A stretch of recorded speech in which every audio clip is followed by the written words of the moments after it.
Bienvenue sur Africa 24 dans cette nouvelle édition du QG Weekend. Voici les titres de l'actualité.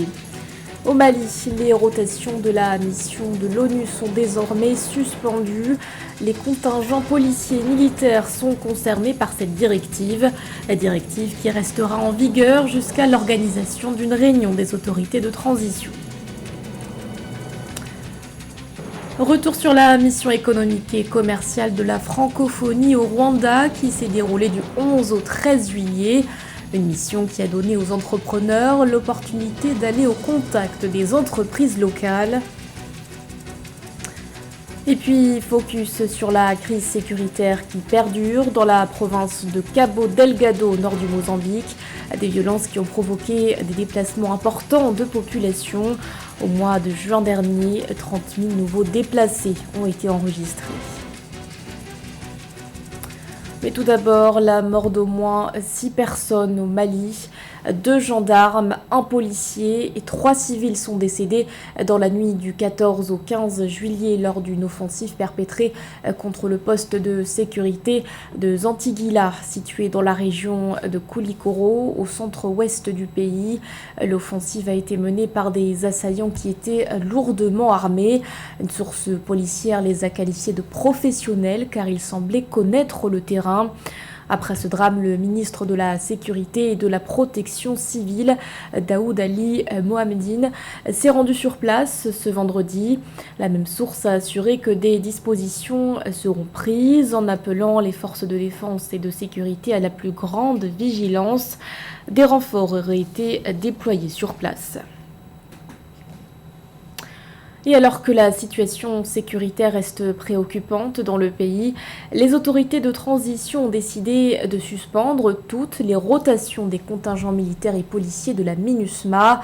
La mesure devenue effective ce 14 juillet a été annoncée par le ministère des Affaires étrangères dans un communiqué. Elle intervient après l'interpellation des 49 soldats ivoiriens à Bamako, accusés par le gouvernement d'être des mercenaires. Samantha Sabirou Sabobanga.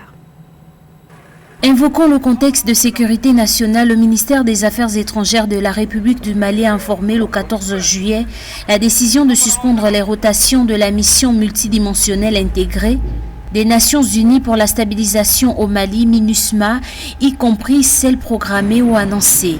La décision concerne les contingents militaires et policiers de la MINUSMA. La décision du gouvernement malien est une décision qui, pour moi, fait partie de cette stratégie de populisme qui caractérise ce régime, une sorte de fuite en avant pour détourner l'attention des populations maliennes des véritables problèmes qu'ils rencontrent dans la vie de tous les jours et pour lesquels ils sont dans l'incapacité totale d'apporter des solutions. Et donc, ils jouent sur la seule chose sur laquelle les Maliens sont encore sensibles, c'est le côté patriotique, une sorte de fierté qui est mise à mal depuis que les forces djihadistes ont attaqué le pays et que les forces maliennes sont dans l'incurie totale pour pouvoir reprendre le contrôle du pays.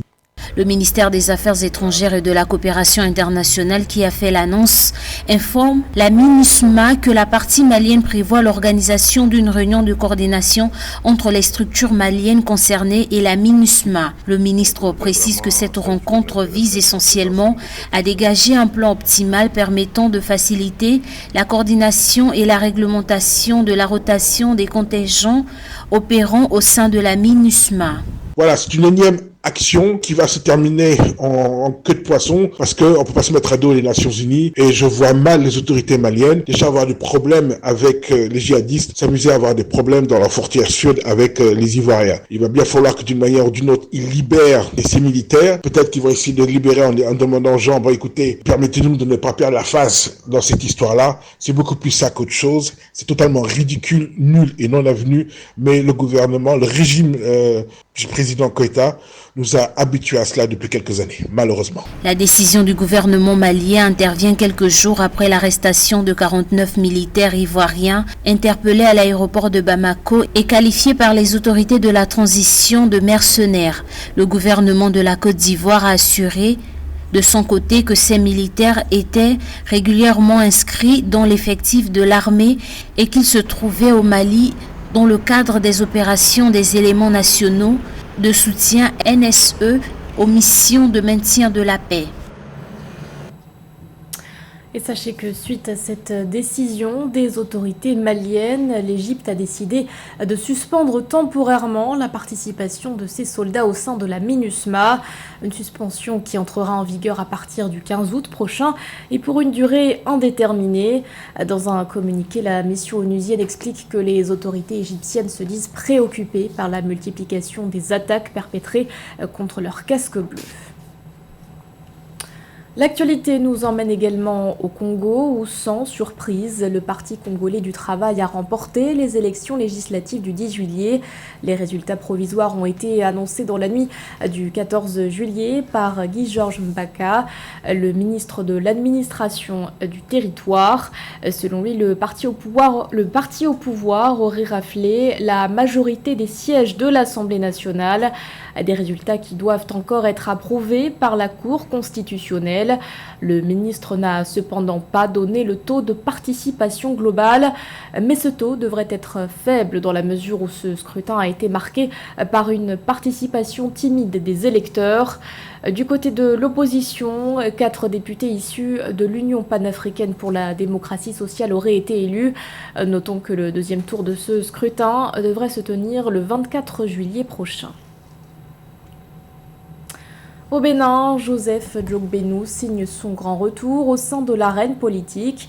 Après sa démission de la présidence de la Cour constitutionnelle ce 12 juillet, l'ancien ministre de la Justice a décidé de rejoindre l'Union progressiste.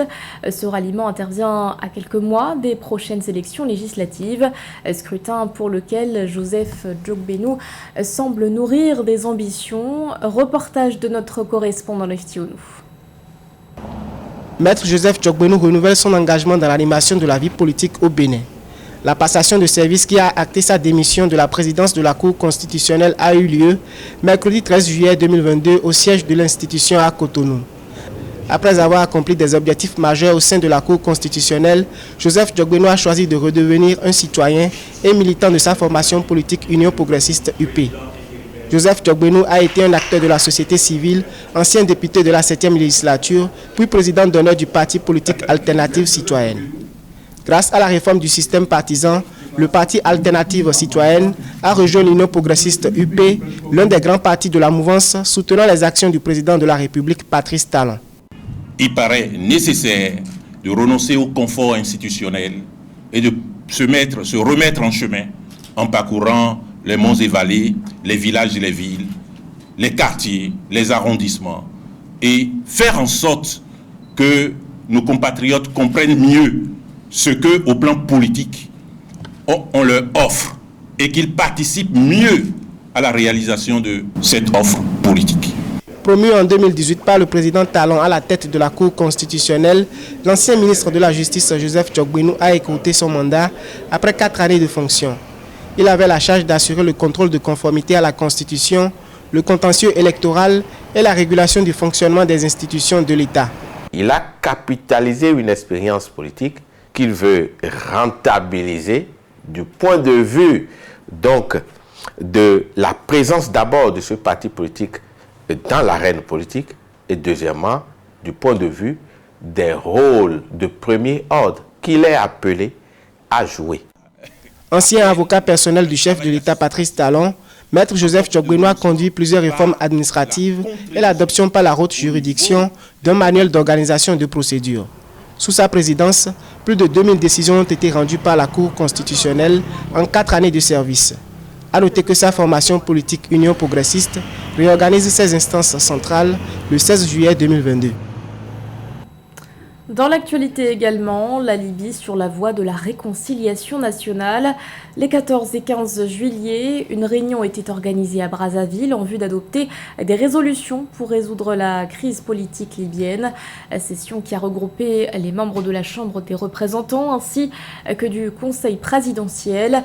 Des représentants de Saïf al-Islam Kadhafi, candidat à l'élection présidentielle de décembre 2021, ont eux aussi répondu présents.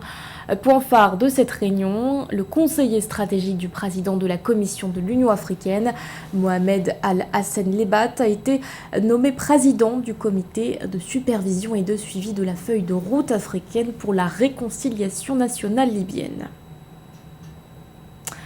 Ateliers, conférences ou encore rencontres d'affaires, tel était le programme de la mission économique et commerciale en Afrique centrale de la francophonie qui s'est rendue au Rwanda du 11 au 13 juillet. Une mission durant laquelle les entrepreneurs sont allés visiter des entreprises locales dont Marathon, une usine dédiée à la fabrication des téléphones portables. Reportage de notre correspondant Fraterne Dakaïsenga. Les visites aux entreprises locales font aussi partie de la mission économique et commerciale de la francophonie en Afrique centrale. Au Rwanda, les entrepreneurs de l'espace francophone ont visité plusieurs entreprises rwandaises dont Marathon, une usine de fabrication des téléphones portables. Mais la première année, on s'est concentré à faire le proof of concept, voir qu'en fait toute la chaîne de production, de par l'entrée des intrants, la production, la commercialisation se fasse dans un écosystème qui nous permet de voir qu'en fait on le fait suivant les standards internationaux. Alors la deuxième année, on s'est concentré maintenant sur le proof of market qui vient d'être fini. Donc sur la partie proof of market, on a pu quand même créer une interaction avec différents acteurs qui sont entre autres les réseaux téléphoniques, les différents gouvernements en termes de réformes et politiques en place, pour voir comment faire la promotion du Made in Africa et aussi les distributeurs dans les différents pays pour pouvoir exporter dans 75 pays qu'on a pu faire jusqu'au mois dernier. Là maintenant, nous nous préparons maintenant à faire la troisième étape qui sera la plus intéressante et qui tombe bien avec cette mission de l'OIF, qui est la partie de la commercialisation à grande échelle. Des locaux vides, car la visite est tombée un jour de congé à cause de la Tabaski. Malgré tout, les visiteurs ont pu s'émerveiller du travail accompli ici et les plus alertes ont déjà passé leurs commandes. Ce que j'ai aimé ici, c'est qu'ils nous ont fait faire la visite, bien évidemment, du site. Ils nous ont expliqué comment les téléphones sont fabriqués du début jusqu'à la fin. Donc, j'ai utilisé l'outil. Le téléphone, c'est quelque chose qu'on utilise tous, mais on ne sait même pas comment il est fabriqué. Donc, aujourd'hui, je suis riche parce que je sais c'est quoi un téléphone. Je sais ce que ça demande de fabriquer un téléphone. Mais le plus magnifique, c'est qu'aujourd'hui, au Rwanda, on fabrique des téléphones. Donc, nous avons des téléphones qu'on appelle Marathon, qui sont très jolis. C'est des Android très magnifiques. Et j'en prendrai même un d'ailleurs pour pouvoir le tester. J'en prendrai certains pour mes employés pour qu'on teste et voir dans quelle mesure on peut faire commercialiser ce téléphone au Gabon. 3 ans après son lancement, Marathon propose aux clients 3 modèles de smartphones pour un prix allant de 39 à 79 $ l'unité. Pour un investissement de 25 millions de dollars, l'usine Marathon propose un smartphone 100% africain qui rivalise avec d'autres téléphones. Un pari plutôt réussi car le téléphone est déjà commercialisé dans plus de 75 pays selon les responsables de l'usine. L'insécurité persiste dans le nord du Mozambique. En juin dernier, 30 000 personnes ont été contraintes de fuir les violences qui sévissent à Cabo Delgado, région en proie à une insurrection djihadiste depuis 2017. Au total, 800 000 personnes ont fui cette crise sécuritaire. Samantha Sabero, Sabobanga. Les violences qui sévissent à Cabo Delgado, province au nord du Mozambique, ont obligé 800 000 personnes à abandonner leur maison pour des raisons d'insécurité. En juin dernier, 30 000 nouveaux déplacés internes ont été comptabilisés. Un triste record pour l'année 2022, selon les données de l'ONG britannique Save the Children, publiées le 8 juillet. La situation au Mozambique est guère rassurante à différents égards. Tout d'abord, le nombre de déplacés qui continue à affluer, la stratégie de terreur déployée par les terroristes, tout d'abord à l'extrême nord du Mozambique, qui continue donc à continuer un exode massif des populations, qui se retrouvent par ailleurs exposées à une grande fragilité dans les accès aux produits de première nécessité. Et par ailleurs, l'État ne parvient pas à proposer des solutions durables pour protéger ces familles et pour qu'elles ne se retrouvent pas dans une extrême pauvreté. Tout au long du mois de juin 2022, à Cabo Delgado, la peur des violences, suivie d'attaques confirmées, a entraîné des mouvements massifs de personnes en provenance de zones proches de la capitale provinciale, Pemba. Cette province du nord-ouest du Mozambique était pourtant auparavant considérée comme relativement stable, notamment dans les districts d'Ankwabe et de Chiuré.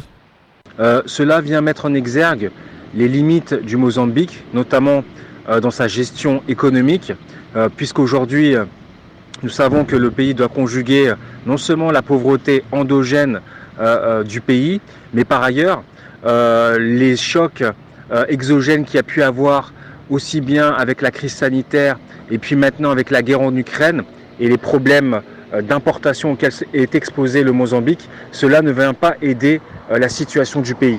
La province de Cabo Delgado, qui est secouée par des attaques depuis 5 ans, connaît un regain de violence alors que des renforts militaires venus des pays voisins avaient permis d'apaiser les tensions en 2021, malgré l'offensive menée par l'armée mozambicaine avec le soutien d'autres pays d'Afrique australe qui a permis de reprendre le contrôle de plusieurs zones occupées par les insurgés. Des milliers de personnes ont fui leur foyer. Ces propos ont provoqué la stupéfaction générale. Le champion d'athlétisme Mo Farah a révélé lors d'une interview être arrivé en Grande-Bretagne de façon illégale et sous une fausse identité. Il a même été contraint de travailler dans une famille en tant que domestique. Après ces révélations, la police britannique a déclaré ce 14 juillet avoir ouvert une enquête. Gladys Wamba. Les révélations du premier athlète britannique à avoir remporté 4 médailles d'or olympiques ont fait l'effet d'une bombe. Dans un documentaire diffusé le 13 juillet par un média anglais, Mo Farah a avoué pour la première fois être arrivé en Grande-Bretagne illégalement. De Djibouti, il atterrit au Royaume-Uni à l'âge de 9 ans sous une fausse identité. La plupart des gens me connaissent sous le nom de Mo Farah. Mais ce n'est pas mon nom, ou ce n'est pas la réalité. La vraie histoire est que je suis né au Somaliland, au nord de la Somalie, sous le nom de Hussein Abdi Kaïn. Malgré ce que j'ai dit dans le passé, mes parents n'ont jamais vécu au Royaume-Uni. Quand j'avais 4 ans, mon père a été tué dans une guerre civile. Vous savez, en tant que famille, nous avons été déchirés. J'ai été séparé de ma mère et j'ai été amené illégalement au Royaume-Uni sous le nom d'un autre enfant appelé Mohamed Farah. Son nom aurait été changé dans les documents de voyage utilisés pour le transporter en Grande-Bretagne par une femme qu'il n'avait jamais rencontrée auparavant et qui l'a contraint à travailler comme domestique pour une famille. Privé de scolarité jusqu'à l'âge de 12 ans, c'est grâce aux révélations faites à son professeur d'éducation physique que le déclic se produit. Ce dernier contacte alors les services sociaux et l'aide à trouver une famille d'accueil dans la communauté somalienne. C'est en juillet 2000 que l'athlète somalien obtient la citoyenneté britannique sous son nom d'emprunt, Mohamed Farah. Au fil des années, il construit sa propre famille sans jamais oublier ses racines. Tout ce que je voulais, c'est aller voir ma famille au Somaliland. Incité à raconter sa propre histoire par son épouse et ses enfants, le coureur de fond britannique s'est dit soulagé et reconnaissant du soutien reçu suite à ces révélations. Bien qu'exempté de toute poursuite judiciaire, Mo Farah se trouve désormais au cœur d'une enquête ouverte par la police britannique.